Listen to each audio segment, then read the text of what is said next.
Welcome back. We're talking about the human body development, and we talked about the different fetal stages. We talked about baby reflexes. Now let's go into somebody called Piaget. Now, once you've taken College Psychology 101, there's a couple of things people are going to ask you. One of them is they're going to be like, oh, so you studied Piaget, so you studied Erickson.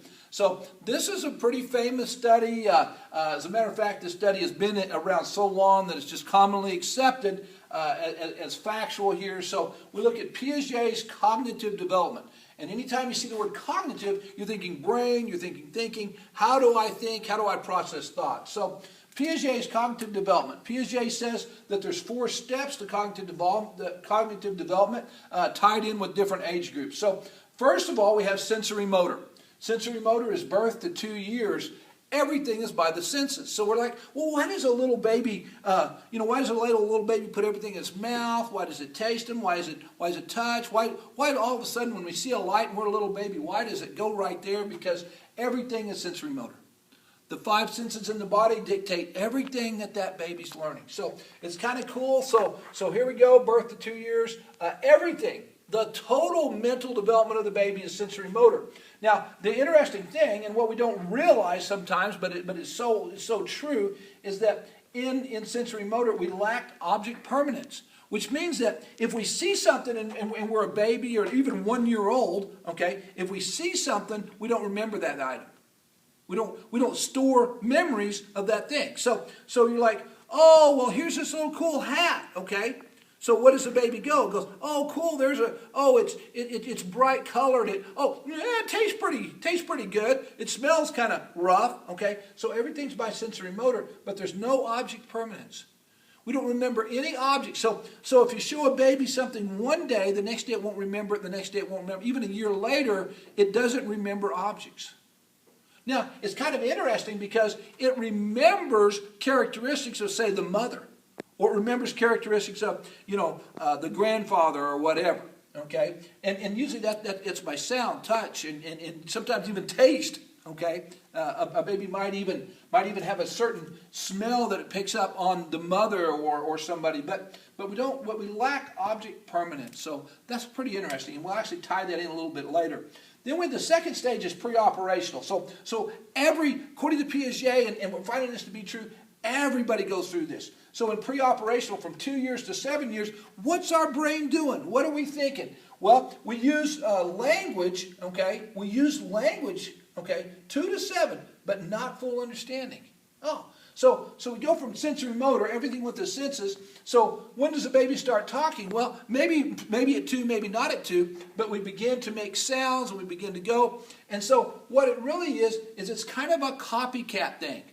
So the baby says mama, dada, and they might associate that with mom and dad, but we don't know for sure.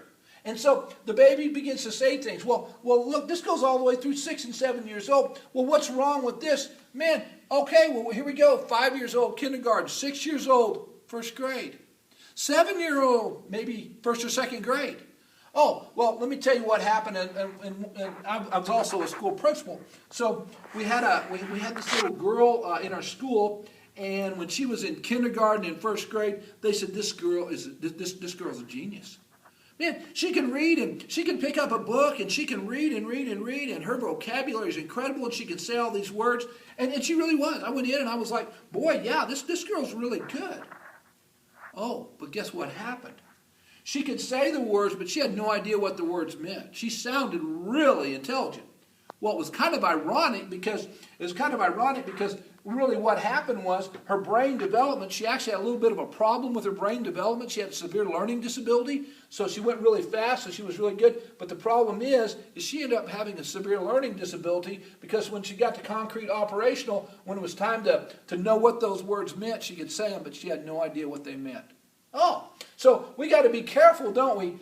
So in pre-operational, we have to say to ourselves, this kid may be saying these words, or they may be hearing them and saying them back to us, but they might not know what they're saying. Oh, kind of interesting. All right. It's kind of like if I learn a foreign language, I may be able to say all the words, but I may have no clue what I'm saying. Okay. So pre-operational, 2 to 7, uses language, but not full understanding. Then from 7 to 12 years old, we get to concrete operational, okay? So now 7 to 12, so now we're getting through elementary school here. We can think logically about concrete events. Concrete, things we can put our hands on, things we've seen, things we've done. Concrete things are things that are completely visible and experiential, okay? So what we have is we can think about those things. We can say, oh, I see the wall, I see the dry erase board.